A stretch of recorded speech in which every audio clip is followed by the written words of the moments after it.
Alright, so I'm going to walk through the steps that are needed to make this a manual door by completely removing the automatic function that's right here on the interior.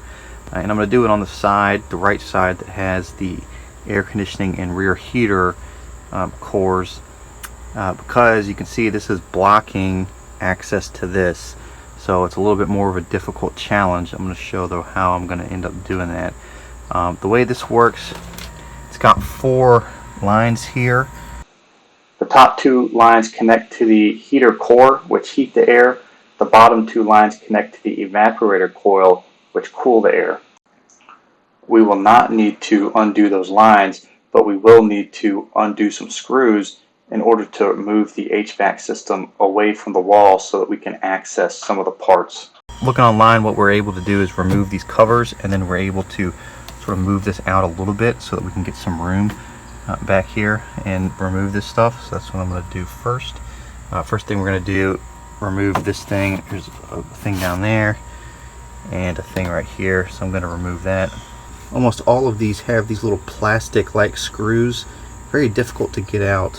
What I end up doing to get these out is I'll remove it from this one. I'll get under it with a flat head and then take some pliers and just ply them out. All of the Freon and engine coolant that's used, engine coolant used to heat, and Freon used to cool, that goes through those pipes there.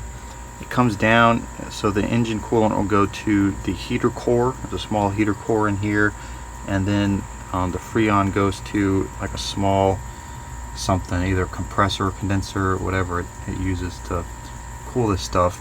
The blower motor is here. It blows the air through this stuff to either heat it or cool it, and then it goes one of 2 directions. It either goes up, and there is a long black pipe here that goes into the ceiling, and then it blows it out of those ceiling things, or it'll come straight out of here, go down through here, and come out of this hole at the floor here. So there's multiple pathways that it can heat and cool the back of the car. Alright, so now we can see the lines coming into this piece right here. This is has all the rear heater and air conditioning stuff in it. We don't want to disassemble this. All I want to do is move it away from the wall so that I can get back there and get some of the stuff that's needed to remove this. So this thing connected to the wall with these black bolts with big black or steel washers. So it's going to be 1 right there, 2 down here, and then 3 right in here. Use a 10mm hex socket here. So to move this out, what we did once we unscrewed those 3 bolts, you have to pull up a little bit. That's to get it out of the little hole there. Once it comes out, then we can move it out. Now, these hoses here are still attached to the side of the van by this. So if we wanted to move it out further, we'd have to unscrew this and get rid of this. I'm going to keep it right here for now and see if we can get, because I think we can get everything we need. I'm going to remove this white thing here, and then we can get at these bolts pretty easy, and we'll just remove all those bolts and pull it through. Next, I'm going to remove this so that we can see the track and get the cord out of there. We do that by first taking off the tail light here. There'll be 2 screws right here on the back. We'll pop these open, and then just use a Phillips head to get those out. To get this headlight off, first what you'll do is yank right here to get some separation, and then you'll put your hand right here and then just pull outward. You have to do it with some force until eventually this will come off. You can see what's holding it is this little thing, white thing right there. So you have to give it enough force to get it over that little protrusion there, and then it'll come out. Next, we'll have to open the door, so I'm going to turn this off. And we'll open this slightly. You can see there's a little screw back there that we have to get off. It's going to be a 10mm bolt. Get back in there and unscrew that. Also have 2 Phillips head screws we have to take off in the back. Once we get those off, we'll put our hand here and pull towards the rear. There we go. Next, we want to remove this end piece. I took a flathead screwdriver and just poked and prodded with it until it eventually came out.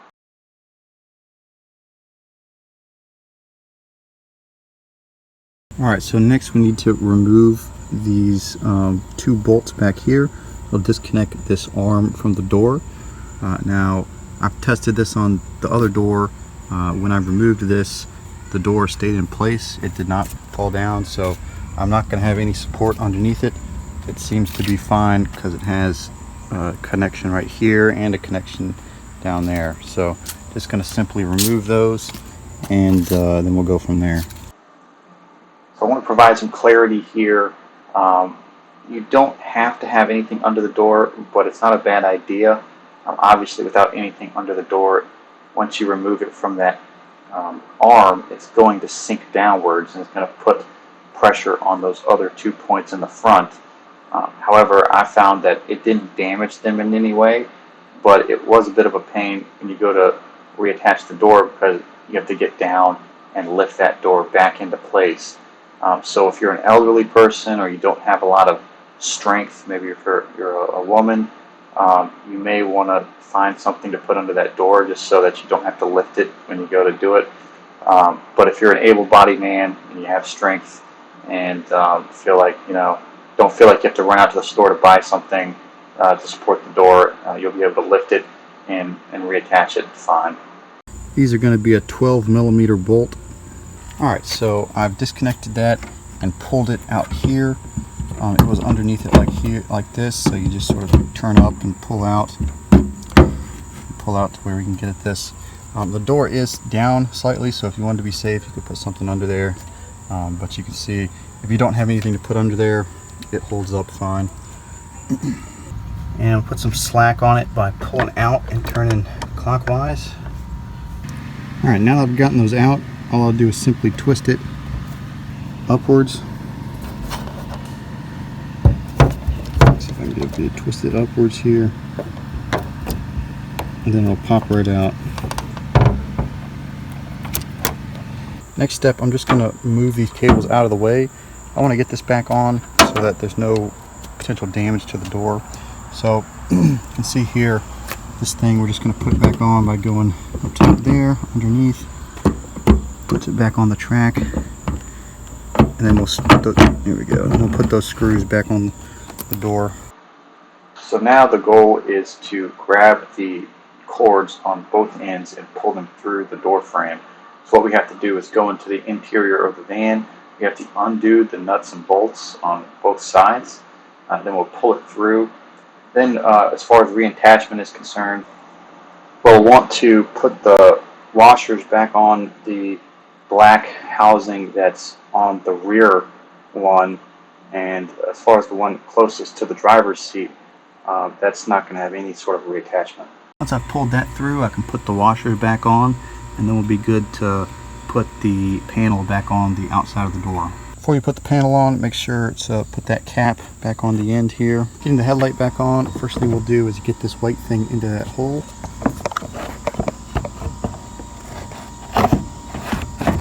We're not going to be able to see it, so we're just going to have to line it up and then sort of press it in, sort of the reverse of what we did to get it out. Press it in, there we go, and then make sure this is lined up, and then we'll put the two screws back in. Alright, so with that done, now I'm going to start on removing this wheel here. This is the assembly that controls the automatic door. We're going to remove this. First thing we're going to do is we're going to move this, tilt this out a little bit so we can get at the fourth one right under there. Before I remove all of the bolts, I'm going to disconnect these cords here. There's two right here.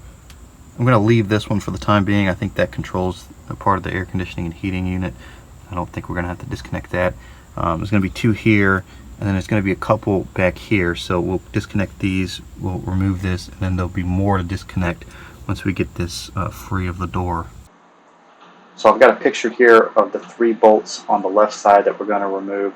We're also going to remove the same 3 bolts that are on the right side. I would recommend starting at the bottom because those are the most difficult ones to get. And if you do those last, you're going to have a lot of pressure on those, and it's going to make it even more difficult to get those out. So start at the bottom, and then you're going to want to remove the top ones. At that point, removing those top ones should remove backing plates on the top to break free, but then the rest of it will be removed all as one unit. Once again, it's a 10mm socket. Alright, so for this blue one, you squeeze this right here, and then you just pull on the sides. Now you can see over here, this one works the same way, and this is going to be a problem because this thing you're supposed to squeeze is pushed up against this thing right here. Alright, so what I ended up doing was putting a flat head behind there and then just pushing up like that to squeeze that thing down, and then just work it up on the sides until it pops out. What I had to do was I would get on the sides here with the flat head and just sort of push up, and then come back, squeeze, try to pull up, and then same thing, get back on the sides, try to, and just slowly worked it out there by prying the sides and then pushing the button and trying to see if I could pull it out.